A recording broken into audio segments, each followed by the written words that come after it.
అండి. ఎలక్షన్స్ వస్తున్నాయి కదా, ఆంధ్రాకి సీఎంగా జగన్ గెలిస్తే బాగుంటుందా, చంద్రబాబు గెలిస్తే బాగుంటుంది? జగన్ వెళ్తే బాగుంటుంది అనుకుంటున్నామండి. ఎందుకు సార్? అంటే మాకు మాకు ఆటో వాళ్ళకి బాగుంటుందని మేము కోరుకుంటున్నామండి. ఆ. ఏం జరిగింది ఆటో వాళ్ళకి మరి? అంటే అంటే మాకు ఇబ్బంది కేసులు లేవు, ఏమీ లేవు. ఆ. పథకం అదే ఆ వాహన మిత్ర వచ్చింది. ప్రతి సంవత్సరం వస్తుందండి. ఇబ్బంది లేదండి, డబ్బులు వస్తున్నాయి, బాగానే ఉన్నది.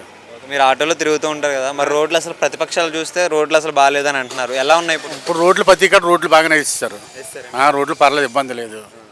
అంటే ప్రతిపక్షాలు అనేది అన్నీ ప్రతిపక్షాలు అంటున్నాయి కదా, రోడ్లు అసలు ఏమి ఎంత కెట్టిన రకాలుగా మాట్లాడతారండి.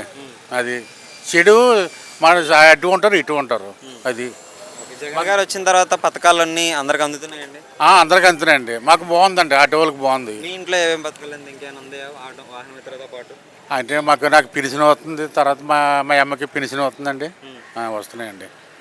అదే అంటే పథకాలతో పాటు జగన్ వచ్చిన తర్వాత సచివాలయాలు కానీ, హెల్త్ సెంటర్లు అండ్ అలాగే రైతు భరోసా కేంద్రాలు, స్కూల్ డెవలప్ చేశారండి. ఇవన్నీ జరిగాయి అసలు? జరిగాయండి. పర్లేదండి, ఇబ్బంది లేదండి, అన్నీ బాగున్నాయి.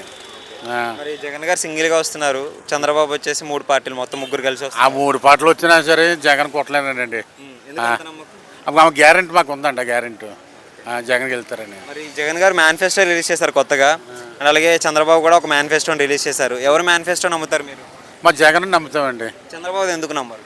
మాకు ఎప్పుడైనా సరే మాకు కేసులు ఎక్కువైపోయాయండి. సంతబలం నుంచి ఎప్పుడు కేసులే. మాకు సుఖం లేదండి ఆటో వాళ్ళకి. మరి అప్పుడు ఏమన్నా చంద్రబాబు ఇచ్చిన హామీలు నెరవేర్చాడా? ఏదీ లేదండి.